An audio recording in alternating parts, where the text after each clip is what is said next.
Assalamualaikum warahmatullahi wabarakatuh. Kami dari kelompok 4 yang beranggotakan Anissa Ramadita Syafia, Sindia Putri Rohima, Alidas Nugroho, Mudiatun Nurfauzia, Asep Putra Utomo, dan Gadis Silaturahmi akan menjelaskan tentang akuntansi komparatif Asia dan Amerika. Regulasi akuntansi yang ada di Amerika antara lain yaitu Accounting Series Release, Financial Reporting Release, and Staff Accounting Bulletin atau SAC, Statements of Financial Accounting Standard atau FASB, Generally Accepted Accounting Principles atau GAAP, dan Sarbanes-Oxley Act. Selanjutnya adalah laporan keuangan. Tipe laporan keuangan tahunan pada perusahaan besar di Amerika Serikat memiliki beberapa komponen di bawah ini. Yang pertama, laporan manajemen, kedua, laporan auditor independen, yang ketiga, laporan keuangan primer atau laporan laba rugi, neraca, laporan arus kas, laba rugi komprehensif, perubahan ekuitas pemegang saham, dan yang keempat, diskusi manajemen dan analisis hasil operasi dan kondisi keuangan. 5. Penjelasan mengenai kebijakan akuntansi dengan dampak yang paling kritis pada laporan keuangan. 6. Catatan atas laporan keuangan. 7. Perbandingan data keuangan selama 5 atau 10 tahun. 8. Data triwulan terpilih. Pengabulan laporan keuangan juga dibutuhkan dan laporan keuangan Amerika Serikat yang dipublikasikan biasanya tidak berisi laporan parent company only atau induk perusahaan saja. Peraturan penggabungan tersebut membutuhkan penggabungan seluruh anak perusahaan yang telah terkontrol. Sebagai contoh, kepemilikan bagian saham lebih dari 50%, termasuk yang beroperasional non-homogenik. Laporan triwulan dibutuhkan untuk perusahaan yang terdaftar pada bursa saham utama. Laporan semacam ini biasanya hanya berisi laporan singkat saja, laporan keuangan yang belum diaudit serta ringkasan laporan manajemen. Selanjutnya adalah patokan akuntansi. Peraturan patokan akuntansi di Amerika Serikat berasumsi bahwa kesatuan bisnis akan terus berlangsung jika terus diperhatikan. Dasar perhitungan akrual cukup meresap, serta peraturan transaksi dan pengenalan event sangat bergantung pada konsep yang cocok. Sebuah konsistensi membutuhkan paksaan pada keberagaman perlakuan akuntansi terhadap pokok tertentu pada setiap periode akuntansi dari satu periode ke periode selanjutnya. Jika terdapat perubahan pada praktik atau proses, maka perubahan dan pengaruhnya harus diungkapkan. Selanjutnya saya akan menjelaskan tentang negara Meksiko. Meksiko telah melakukan reformasi pasar sejak tahun 1990 dan berhasil meningkatkan perekonomian Meksiko, termasuk penganut kode law yang mendasarkan peraturannya pasar hukum civil. Tetapi standar SETI Meksiko menganut British Amerika atau Anglo-Saxon, bukanlah pendekatan kontinental European. Selanjutnya tentang peraturan dan pembinaan akuntansi. Standar akuntansi dikembangkan oleh Komisi Prinsip-Prinsip Akuntansi dan Standar Auditing yang merupakan tanggung jawab Komisi Standar Auditing dan Prosedur. Selanjutnya tentang pelaporan keuangan.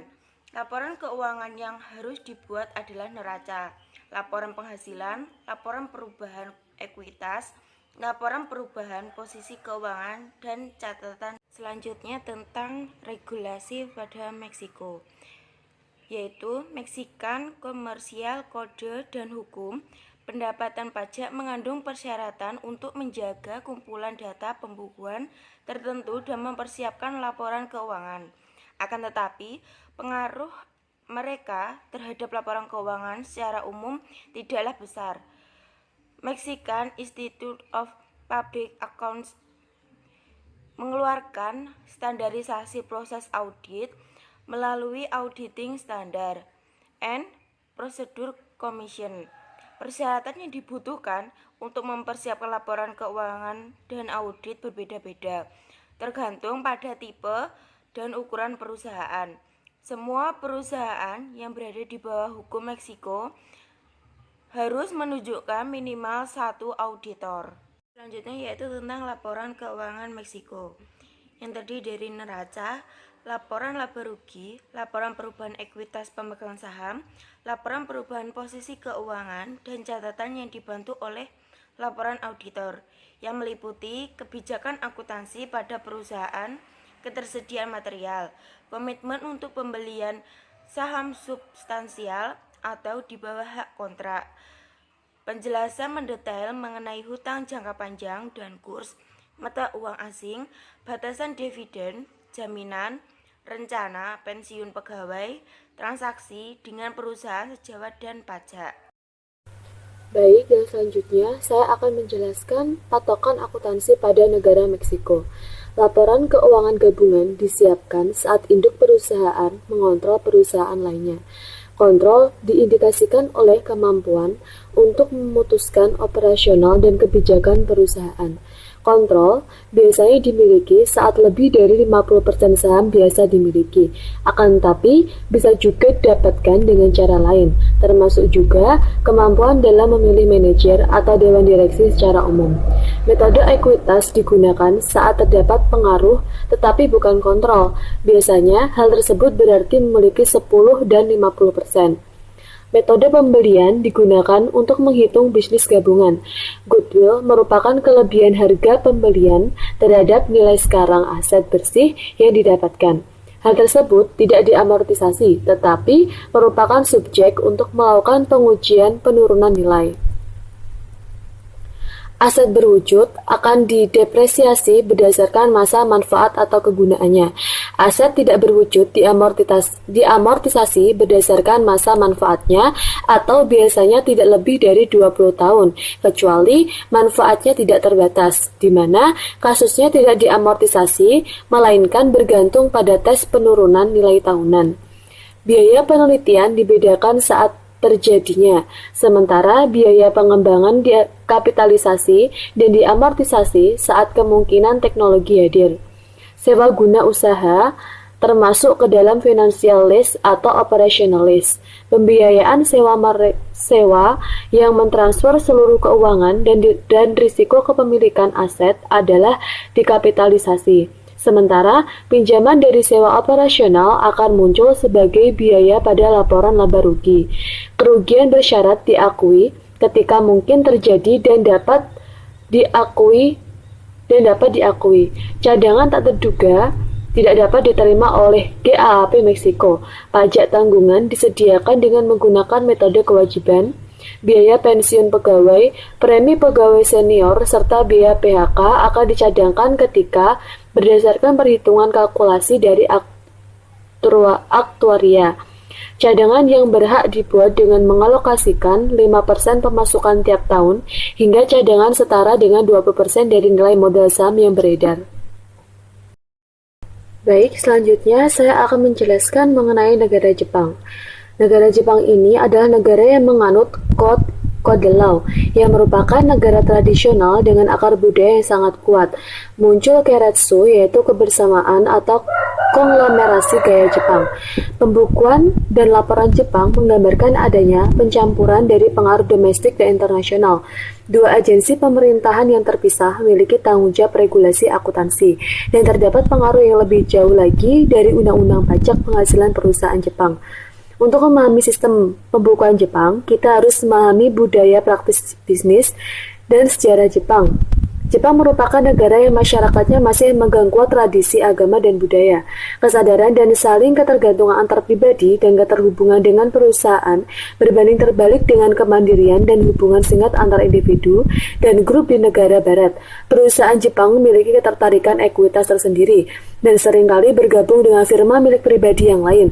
Keterhubungan daerah investasi industri konglomerat raksasa ini disebut dengan keiretsu. Bentuk bisnis keiretsu telah ditransformasi saat Jepang mengambil alih perbaikan struktural untuk menggerakkan stagnasi ekonomi yang dimulai pada tahun 90-an.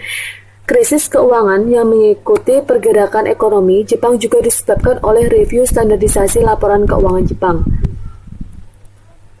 Sebagai contohnya, hilangnya konsolidasi standarisasi menyebabkan adanya perusahaan Jepang yang menutupi kerugian operasional dalam usaha gabungan.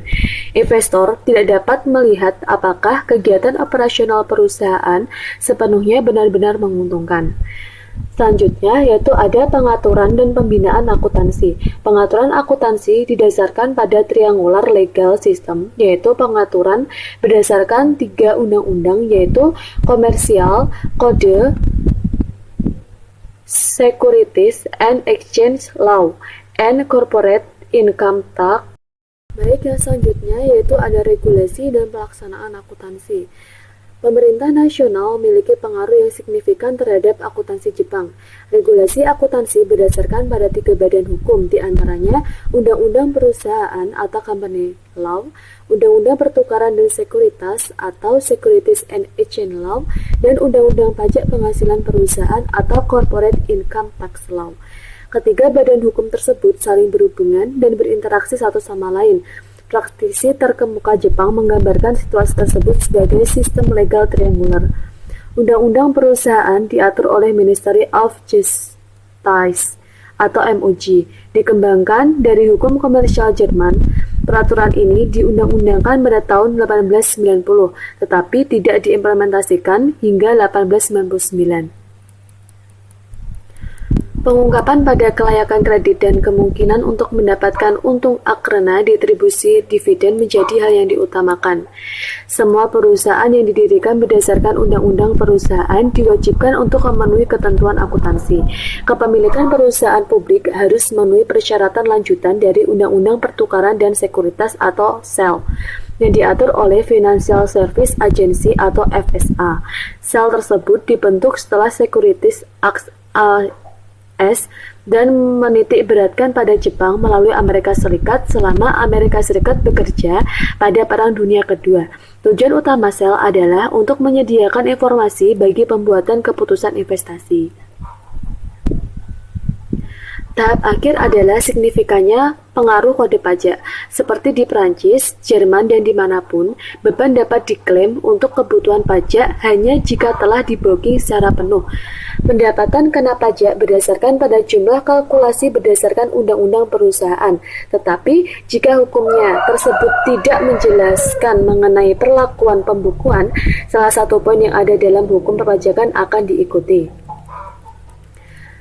Japanese Institute of Certificate Public Accountant atau JICPA merupakan organisasi profesional dari CPAS. Di Jepang, seluruh CPAS harus termasuk ke dalam JICPA. Sebagai tambahan untuk memberikan panduan mengenai pelaksanaan audit, JICPA mengeluarkan panduan mengenai permasalahan akuntansi, serta menyediakan input bagi ASBJ dalam mengembangkan standarisasi akuntansi. Standarisasi proses audit yang berlaku umum dikeluarkan oleh BAC daripada JICPA. Sertifikat Public Accounting and Auditing Oversight Board dibentuk pada tahun 2003. Agensi pemerintahan didesain untuk mengawasi dan mengontrol auditor serta meningkatkan kualitas audit di Jepang. Hal ini dicantumkan dalam FSA pada tahun 2004. Baik, yang selanjutnya yaitu laporan keuangan pada negara Jepang. Perusahaan yang bergabung di bawah Undang-Undang Perusahaan dibutuhkan untuk mempersiapkan laporan yang berwenang untuk disetujui pada saat rapat para pemegang saham, yang isinya antara lain neraca, laporan laba rugi, laporan atas perubahan ekuitas pemegang saham, laporan bisnis, dan jadwal yang terkait. Catatan yang melengkapi neraca dan laporan laba rugi menggambarkan kebijakan akuntansi dan menyediakan tambahan lain. Seperti pada negara-negara lain, laporan bisnis berisikan ringkasan sistem bisnis dan pengendalian internal mereka, serta informasi mengenai operasional, posisi keuangan, dan hasil operasional. Beberapa jadwal pendukung juga obligasi dibutuhkan, tetapi terpisah dari catatan, yaitu perubahan pada obligasi dan utang jangka pendek dan jangka panjang, perubahan pada aktiva tetap, aset yang dijaminkan, perubahan pencadangan, jumlah dari dan untuk pemegang saham, kepemilikan ekuitas dalam anak perusahaan serta jumlah saham anak perusahaan, penerimaan dari anak perusahaan, transaksi dengan direktur, auditor berwenang pemegang saham, dan pihak ketiga yang menghasilkan konflik kepentingan. Dan yang terakhir, pembayaran gaji kepada direktur dan auditor yang berwenang. Perusahaan yang terdaftar juga harus mempersiapkan laporan keuangan berdasarkan Undang-Undang Pertukaran dan Sekuritas, yang secara umum membutuhkan dasar laporan yang sama seperti Undang-Undang Perusahaan, ditambah laporan arus kas dan dana. Perkiraan arus kas untuk 6 bulan ke depan juga dimasukkan sebagai informasi tambahan dalam dokumen bersama FSA. Informasi perkiraan lainnya juga dilaporkan seperti perkiraan investasi modal baru dan tingkat produksi serta aktivitas. Secara keseluruhan, jumlah laporan perkiraan perusahaan di Jepang cukup intensif. Bagaimanapun, informasi ini dilaporkan dalam dokumen berwenang dan jarang muncul pada laporan tahunan para pemegang saham. Regulasi dan pelaksanaan akuntansi. Undang-Undang Akuntansi terakhir kali diubah pada tahun 2000, yang mencakup semua perusahaan dan organisasi termasuk semua yang tidak dipegang atau diatur oleh negara. The State Council atau Dewan Pemerintah juga mengeluarkan aturan pelaporan dan akuntansi keuangan perusahaan. Hukum akuntansi yang diamandemenkan pada tahun 2000 mencakup seluruh perusahaan dan organisasi termasuk yang tidak memiliki dan tidak dikendalikan oleh negara. Dewan Negara, satuan eksekutif yang berhubungan dengan kabinet, juga telah mengeluarkan aturan pelaporan dan akuntansi keuangan bagi perusahaan atau Financial Accounting and Reporting Rules for Entrepreneurs atau FAR. FAR ini berfokus pada pencatatan buku, penyusunan laporan keuangan, pelaporan praktik dan masalah-masalah akuntansi keuangan dan pelaporan lainnya. FAR berlaku untuk seluruh perusahaan selain perusahaan yang sangat kecil yang tidak memperoleh dana dari luar. Kementerian Keuangan yang diawasi oleh Dewan Negara merumuskan standar akuntansi dan auditing. Untuk lebih spesifik lagi, Departemen bertanggung jawab atas merumuskan dan melaksanakan kegiatan ekonomi, perpajakan, dan kebijakan lainnya yang berhubungan dengan ekonomi. Mempersiapkan anggaran belanja tahunan dan laporan fiskal, mengatur pendapatan dan pengeluaran negara, mengembangkan manajemen keuangan dan sistem pajak. Pada tahun 1992, Menteri Keuangan mengeluarkan standar akuntansi keuangan untuk perusahaan bisnis atau Accounting Standard for Business Enterprises atau ASB. ASB adalah peristiwa penting dalam pergerakan pasar ekonomi di Cina. Sebelum menggunakan ASB, Cina menggunakan lebih dari 40 regulasi sistem akuntansi yang berbeda, bermacam-macam industri dan tipe kepemilikan. Salah satu motif dibuatnya ASB adalah untuk menyeragamkan praktik akuntansi domestik. Setelah hadirnya ASB, Departemen Keuangan mengganti lebih dari 40 ragam sistem akuntansi yang telah disebutkan sebelumnya dengan 13 industri dan sistem kepemilikan yang berdasarkan sistem akuntansi. Semua sistem ini dipandang masih dalam transisi sampai suatu standar akuntansi yang spesifik bisa diumumkan secara resmi, di mana akan diterapkan untuk semua perusahaan yang beroperasi di Cina. ASB yang baru diterbitkan pada 2001, Komite Standar Akuntansi Cina atau China Accounting Standard Committee atau CASC didirikan pada tahun 1998 sebagai badan berwenang di bawah Kementerian Keuangan yang bertanggung jawab untuk mengembangkan standar akuntansi.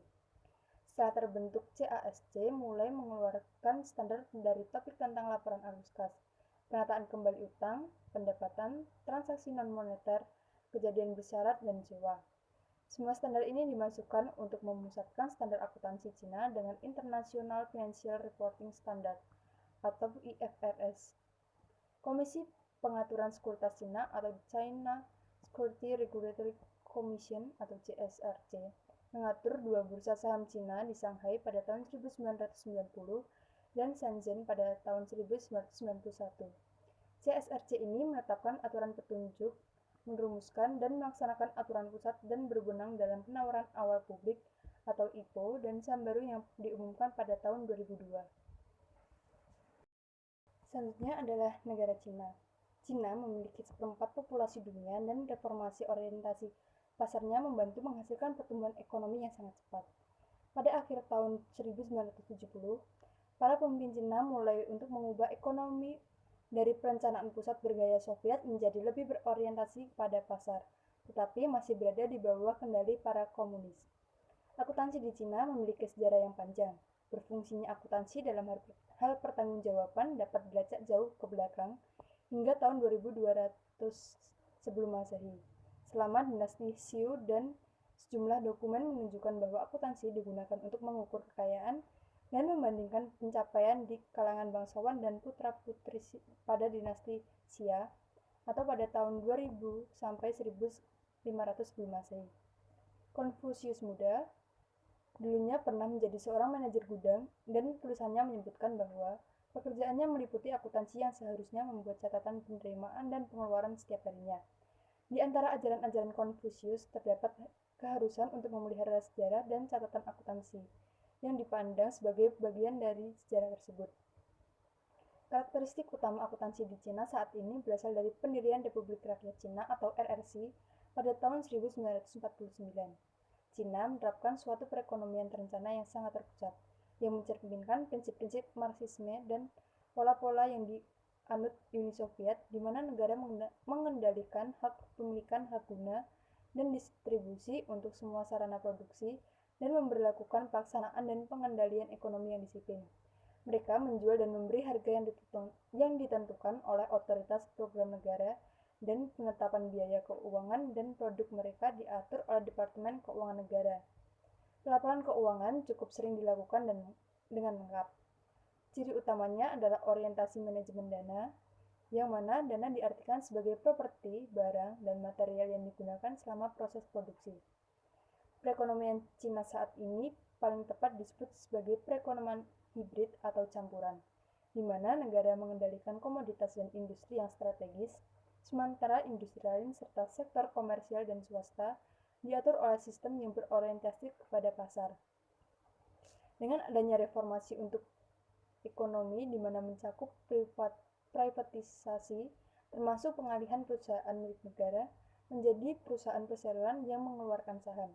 Aturan yang baru telah dikembangkan bagi perusahaan-perusahaan yang baru diprivatisasikan dan perusahaan-perusahaan independen dengan kewajiban terbatas, serta badan usaha asing seperti perusahaan gabungan. Selanjutnya adalah patokan akuntansi. Undang-undang perusahaan membutuhkan perusahaan besar untuk mempersiapkan laporan keuangan gabungan. Sebagai tambahan, perusahaan yang terdaftar harus mempersiapkan laporan keuangan gabungan di bawah Undang-Undang Pertukaran dan Sekuritas. Akun perusahaan pribadi merupakan dasar bagi laporan gabungan, dan prinsip akuntansi yang sama normalnya digunakan pada dua tingkatan. Anak perusahaan tersebut dikonsolidasi jika induk perusahaan secara langsung atau tidak langsung mengontrol keuangan dan kebijakan operasional mereka. Metode pooling of interest atau penyatuan saham untuk bisnis gabungan digunakan pada situasi tertentu saja, di mana tidak ada perusahaan yang mengontrol perusahaan lainnya. Sebaliknya, bisnis gabungan dihitung karena pembelian. Goodwill dihitung dengan dasar harga pasar, aset bersih yang didapatkan dan diamortisasi lebih dari 20 tahun atau kurang, serta subjek terhadap tes penurunan nilai. Metode ekuitas digunakan untuk investasi dalam perusahaan afiliasi, ketika perusahaan induk memberikan pengaruh signifikan daripada kebijakan operasional dan finansial. Metode ekuitas juga digunakan untuk menghitung proyek gabungan. Gabungan yang di sini dimaksud adalah gabungan yang proporsional dan itu yang tidak diperbolehkan. Kesediaan yang ada harus dihitung apakah cocok dengan biaya atau lebih rendah atau nilai keuntungan bersih. FIFO, LIFO, serta metode biaya rata-rata semuanya menerima metode cost flow atau arus biaya. Dengan rata-rata yang paling populer, investasi dalam saham dinilai pada harga pasar. Aset tetap dinilai pada biaya dan didepresiasi yang berkenaan dengan hukum perpajakan. Metode declining balance atau saldo menurun merupakan metode depresiasi yang paling umum. Aset bersih juga diuji dengan penurunan nilai.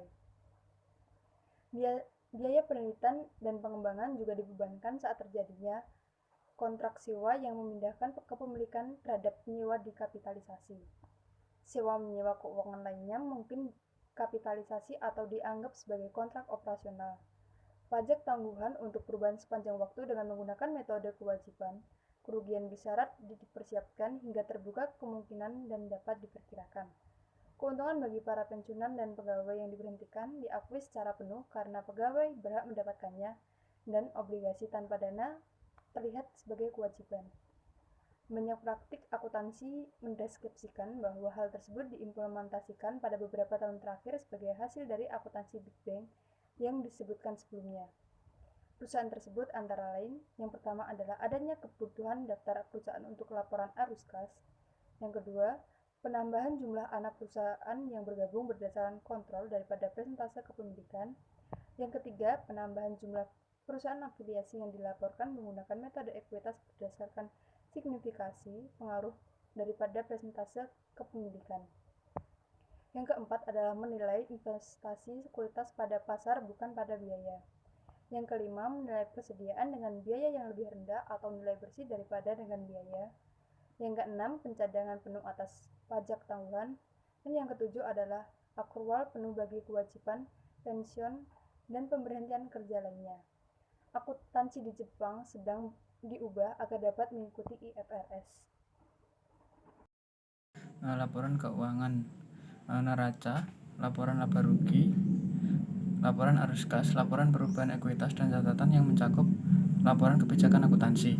Laporan tambahan dibutuhkan untuk pengungkapan penurunan nilai aset, perubahan pada struktur modal, apropriasi laba dan bisnis serta segmen geografis. Pelaporan keuangan terjadwal dan lengkap, ditekankan adanya neraca yang merefleksikan sumber data dan penggunaan data. Sistem ini berfokus pada pemeliharaan dan akuntabilitas atau pemenuhan produksi dan tujuan lainnya sebagaimana penyatuan dengan regulasi dan kebijakan pemerintah. Patokan akuntansi, penggabungan usaha dicatat menggunakan metode pembelian.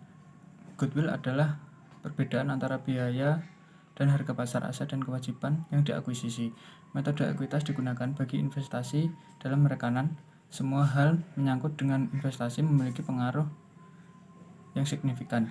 Metode ekuitas juga digunakan untuk menghitung usaha gabungan atau joint venture. India, setelah kemerdekaan, India menganut sistem perekonomian sosialis, tetapi mulai krisis ekonomi pada tahun 1991 dan India membuka pasarnya ke dunia internasional. Pengaturan dan pembinaan akuntansi. Sumber utama standar akuntansi keuangan di India adalah Undang-Undang Perusahaan dan Profesi Akuntansi. Tahun 1949 dibentuk Institute of Chartered Accountants of India yang bertanggung jawab mengembangkan standar akuntansi keuangan India tahun 2006. Pemerintah mengumumkan untuk memperkenalkan peraturan baru yaitu IFRS dan institusi akuntansi menanggapi kemungkinan tersebut dengan mempelajari penerapan IFRS secara utuh di India. Baik, selanjutnya adalah regulasi. Undang-Undang tahun 1857 dan hukum pertama berhubungan dengan pemeliharaan dan pemeriksaan catatan akuntansi 1866, Indian Accounting Standard atau AS dan Auditing Assurance Standard atau AAS. Selanjutnya adalah laporan keuangan. Neraca 2 tahun, laporan laba rugi, laporan arus kas, dan kebijakan akuntansi serta catatan. Perusahaan tidak terdaftar hanya perlu menyiapkan laporan inti saja. Perusahaan terdaftar harus menyiapkan laporan gabungan dan laporan inti, laporan keuangan triwulan, dan menyediakan diskusi dan analisis manajemen yang menyangkut semuanya topik seperti halnya struktur industri dan pengembangannya, kesempatan dan ancaman yang dihadapi oleh perusahaan, kendali internal, dan risiko yang mempengaruhi performa bisnis atau produk. Selanjutnya adalah patokan akuntansi. Anak perusahaan digabungkan ketika induk perusahaan memiliki saham lebih dari setengah kemampuan voting atau mengontrol pengaturan komposisi dewan direktur. Penyesuaian pertukaran mata uang dalam laporan keuangan untuk usaha asing bergantung apakah kesatuan induk laporan usaha integral atau non-integral. Aset tetap dinilai baik dalam harga perolehan atau harga wajar. Demikian presentasi dari kelompok kami. Mohon maaf apabila ada kesalahan. Wassalamualaikum warahmatullahi wabarakatuh.